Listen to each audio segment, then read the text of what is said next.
Okay, so today we are going to finally finish December. We left off with Holling and Danny Hupfer leaving their hero, Mickey Mantle, at the Baker Sporting Emporium. And this huge gesture from his friend to him, but their hero, Mickey Mantle, leaving them really sad. Okay, so remember, he had just finished his play. He's dressed up in the yellow tights, and now he's heading home, where his parents have stood him up, his dad specifically, for not doing taking him to the play, not staying for his play, not watching the play, and then not picking him up to take him to see Mickey Mantle. And now he needs a ride home. So let's pick up where we left off and wrap up December. When gods die, they die hard. It's not like they fade away or grow old or fall asleep. They die in fire and pain, and when they come out of you, they leave your guts burned. It hurts more than anything you can talk about, and maybe worst of all is, you're not sure if there will ever be another God to fill their place, or if you'd ever want another God to fill their place. You don't want fire to go out inside you twice. So what a great paragraph. And I always ask, whenever I read this, who is Holling talking about? And I'm not going to give you the answer in this discussion, in this reading. I'm going to let you kind of figure that out for yourself. Because there's an obvious answer.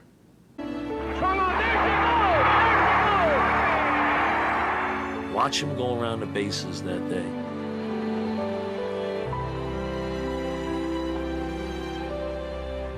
Mickey, how long do you think you'll be playing? Well, I hope I can play another 2 or 3 years. I'd like to hit 600 home runs, and I need about 85 more, so that's will take a long time. And then there's a not so obvious answer. But I'm going to continue, because the not so obvious answer: the Hupfers drove me back to the Festival Theater. I went to see if the men's dressing room was unlocked, and it was. And Mr. Goldman was holding forth. "My dainty Ariel," he called, and threw his arms out wide. In the company, the men, that is, for the record, all clapped.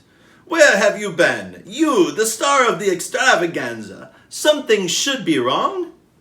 I shook my head. How could you tell Mr. Goldman that the gods had died when they lived so strongly in him? "Wast well done?" I asked. "Bravely, my diligence, thou shalt be free." And I was. I changed and left the yellow tights with the feathers on the butt in a locker. Mr. Goldman told me I should stop by the bakery for some cream puffs, "which will cost you not a thing." And I left. That was it. Outside, it was the first really cold night of winter, and the only fire in sight was the stars high above us and far away, glittering like ice. Simile. The Hupfers were waiting and drove me home. What friends? Parents still haven't shown up. The Hupfers show up, watch him in the play. Remember, Danny wasn't in the play. They don't take him to the Sporting Emporium. I don't think they necessarily realized what was going on, but then take him back to the theater and then take him home. We still didn't talk, not the whole way. When I got back, my parents were in the den watching television. It was so cold the furnace was on high. The hot air tinkled the silver bells that decorated the white artificial Christmas tree that never dropped a single pine needle in the perfect house. "You're done earlier than I thought," my father said. "Bing Crosby is just about to start White Christmas as soon as this commercial is over." "How did it go, Holling?" said my mother. "Fine." "I hope Mr. Goldman was happy with what you did," said my father. "He said it was just swell." "Good." I went upstairs. The crooning notes of Bing Crosby's Treetops Glistening and Children Listening and Sleigh Bells in the Snow followed me. Just swell. Happy holidays. When we got back to school on Monday, there were only 3 more days before the holiday break. They were supposed to be a relaxed 3 days. Most teachers coasted through them, figuring that no one was going to learn all that much just before vacation. And they had to leave time for holiday parties on the last day and making presents for each other and for looking out the window, hoping for the miracle of snow on Long Island. Even the lunches were supposed to have something special to them, like some kind of cake with thick white frosting, or pizza that actually had some cheese on it, or hamburgers that hadn't been cooked as thin as a record, maybe something chocolate on the side. But Mrs. Biggio wasn't interested in chocolate these days. It could have been the last holiday the planet was ever going to celebrate, and you wouldn't have known it from what Mrs. Biggio cooked for Camillo Junior High's lunch. It was something surprise every day, except that after the first day it wasn't something surprise anymore because we knew what was coming. It was just something. But I didn't complain. I remembered the Wednesday afternoon Mrs. Biggio had come into Mrs. Baker's classroom and the sound of her sadness, and I knew what burned guts felt like. This is interesting because, again, Holling's just been through something pretty traumatic. His hero let him down, and he's still able to kind of put that in perspective with Mrs. Biggio. And I know that sounds silly. I mean, Mrs. Biggio's husband died in Vietnam War, so that should be obvious. But again, remember, we're talking about a very young teenager, a 7th grader, not much older than you. And sometimes it's hard to kind of think outside of yourself. And we know that Holling very often doesn't realize things beyond him. This thing with Mrs. Biggio might be the first thing that's kind of affected him outside of himself. Even the stuff with Kowalski and Associates and Hood and Associates doesn't affect him much because he doesn't really think about that, which makes him a little bit ignorant too. But this thing, he definitely is able to put in perspective. Everyone else didn't complain because they were afraid to. You don't complain when Mrs. Biggio stares at you as you're going through the lunch line with her hands on her hips and her hairnet pulled tight. You don't complain. Not even when she spreads around her own happy holiday greetings. "Take it and eat it," she said to Danny Hepfer when his hand hesitated over the something. "You're not supposed to examine it," she said to Mary Lee, who was still trying to figure out the surprise part. "You waiting for another cream puff?" she said to me. "Don't count on it this millennium." Good vocabulary word. And on the last day before the holiday break to my tea, "Pick it up and be glad you're getting it. You shouldn't even be here, sitting like a queen in a refugee home, while American boys are sitting in swamps on Christmas Day. They're the ones who should be here, not you." Whoa. So, she clearly hates my tea. And we talked about it earlier. My tea, of course, coming from Vietnam. She didn't fight in the war. She's just a kid. But obviously, Mrs. Biggio is upset. And it's complicated, right? So I want you to think about that. I want you to think about, is there a rightness to that for Mrs. Biggio, or is it 100% wrong? Remember, she just lost her husband. Now, I'm not making excuses. I'm not giving you my opinion. I'll give you my opinion later in the story. My tea took her something. She looked down and kept going.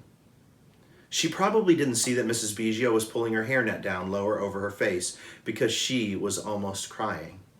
And probably Mrs. Biggio didn't see that my tea was almost crying too. But I did. I saw them, and I wondered how many gods were dying in both of them right then, and whether any of them could be saved. So Holling is clearly connecting his issues with Mickey Mantle, with maybe his parents, with the issues beyond him growing up. You'd think that Mrs. Baker would try to make up for the holiday disappointments at the Camillo Junior High kitchen over those 3 days, but she didn't. We went back to diagramming sentences, focusing on the imperfect tenses. She convinced Mr. Samowitz to start some pre-algebra equations in mathematics for you and me that Albert Einstein couldn't have figured out, hyperbole. She even bullied Mr. Petrelli into buckling down and making us present our Mississippi River and U projects out loud to the class. Mr. Petrelli had us finish in a day and a half, but Mrs. Baker didn't let up all 3 days, and we were the only class in Camillo Junior High who sweated behind a closed decoration-less door in a hot decoration-less classroom. And did we complain? Nope. Because at the first hint of a complaint, Mrs. Baker folded her arms across her chest and stood still, staring at whoever had started to rebel until the rebellion died. That's how it was as we came up to the happy holidays, all the way until that last Wednesday afternoon. As everyone got ready to leave for Temple Bethel or St. Adalbert's, I figured I'd probably be diagramming sentences for the next hour and a half, since we hadn't started another Shakespeare play yet. Just swell. But I was wrong. Mr. Hupfer and Mr. Switek, said Mrs. Baker, I've arranged with your parents for you to stay in school this afternoon. Usually it's just Halling. Now it's Halling, Danny Hupfer, and Doug Switek. They're not exactly like the three amigos. Danny and, for sure, you now know that Danny Hupfer and Halling are great friends. But Doug Switek is not. He's around. We know Doug Switek's brother almost as much as we know Doug Switek. So ponder why, as we go through what's about to happen, which is amazing, ponder why Doug Switek gets to come. Danny and Doug looked at me, then at each other, then back at Mrs. Baker. Okay by me, Danny said. Oh, I'm so pleased to have your approval, said Mrs. Baker. Now the rest of you. And there was the usual hubbub of leaving, while Danny and Doug sat back at their desks. What's it about? Danny asked. I shrugged. Erasers or sentence diagramming. Maybe Shakespeare, I said. We looked over at Doug Switek. You didn't do number 166, I said. He shook his head. You're sure, said Danny. Don't you think I'd know, said Doug Switek. We weren't so sure, but actually, he hadn't. After everyone left, Mrs. Baker went to her desk and opened her lower desk drawer. She took out 3. No, not books of Shakespeare like you might think. 3 brand new baseballs. Their covers as white as snow. Their threads tight and ready for fingers to grip into a curve. And then she reached in again and took out 3 mitts. Their leathery smell filled the room. She handed them to us. The leather was soft and supple. We slipped our hands in and pushed the new baseballs into their deep pockets. What the heck? My brother-in-law, whom I believe Mr. Hupfer and Mr. Hoodhood both saw the other night following the extravaganza, has asked me to give you these as holiday gifts, compliments of the Baker Sporting Emporium, said Mrs. Baker. And after telling me what happened during your time here, he and I made some arrangements for you to break the mitts in. So, take them down to the gymnasium and don't throw balls in the hall. And dropping one's jaw in surprise happens only to cartoons and bad plays, gentlemen. Wow. So, to make up for Mickey Mantle, Baker Sporting Emporium gave them mitts, new baseballs, and Mrs. Baker is going to let them play baseball on that last Wednesday. But why Doug Switek? We don't know anything about him going to see Mickey Mantle. Danny grinned as we went out. The gym is empty last period. She's giving us the afternoon off. But he was wrong, too. The gym wasn't empty. Ooh. It gets me every time. Joe Pepitone and Horace Clark were waiting for us in the bleachers in their Yankee uniforms, number 25 and number 20, the 2 greatest players to put on Yankee pinstripes since Babe Ruth. Gibson makes a great play on Pepitone's smack. A miraculous throw, very, very close.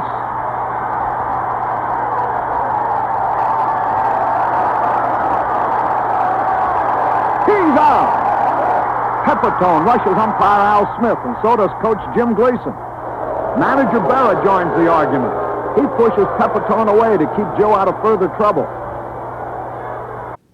So waiting for them in the gymnasium at their school are Joe Pepitone, the center fielder for the New York Yankees, and Horace Clarke, the first baseman of the New York Yankees, waiting for them to play catch. Joe Pepitone and Horace Clarke. Can you believe it? "Which one of you is hauling?" said Horace Clarke. I pointed to my chest. "And Doug?" Doug Switek slowly raised his hand. "So, you're Danny," said Joe Pepitone. Danny nodded. Horace Clarke held up his mitt. "Let's see your arm hauling," he said. I threw with Horace Clarke, and Danny and Doug threw with Joe Pepitone. Then we switched, and Danny threw with Horace Clarke, and Doug and I threw with Joe Pepitone. Then we went outside, and under a warm sun on the diamond that hadn't been used since October, Horace Clarke crouched behind the plate, and I threw fastballs to him, and even once a knuckleball, really. And then Danny got up, and Horace Clarke pitched, and Joe Pepitone and I shagged balls in the outfield. And then Joe Pepitone got up, and Doug and I shagged balls in the outfield. And then we took some infield practice from Horace Clarke, and then we stood around the diamond. Joe Pepitone at home, Danny at first, Horace Clarke at second, Doug at deep shortstop, me at third, and we whipped the ball to each other around and around and around as fast as we could, while Horace Clarke chanted, "Out of there, out of there, out of there!" And the ball struck soft and deep in the pockets of the gloves, and the smack of them and the smell of the gloves filled the bright yellow air, while a breeze drew across us the whole time, as soft as feathers. So here we are, these three kids are playing baseball with two actual New York Yankees. Not Mickey Mantle. But I love how Holling says the greatest players of all time, the same way he described Mickey Mantle. Afterward, they signed our baseballs and signed our mitts. They gave us each 2 tickets for opening day next April. And they gave Doug and Danny their caps. And for me, Joe Pepitone gave me his jacket. Can you believe it? His jacket. When they drove off, it felt like a place inside me had filled again. Our revels were not ended. Danny and Doug and I ran up to the 3rd floor to find Mrs. Baker. Mr. Van Larie was already taking down the Christmas and Hanukkah decorations. The halls were ghostly dark, and the classroom doors shut with the lights out behind them. Mrs. Baker was gone, but she had left a note on the door. "Mr. Hoodhood," it said, "read the tragedy of Macbeth for the first Wednesday of January." "Too bad," said Danny.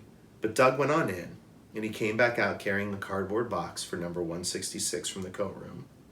He looked at us, shrugged, and hauled it away down the hall, staggering under its clumsy weight. We never saw it again. The next day, President Johnson declared a Christmas ceasefire in Vietnam. The enemy cannot win now in Vietnam.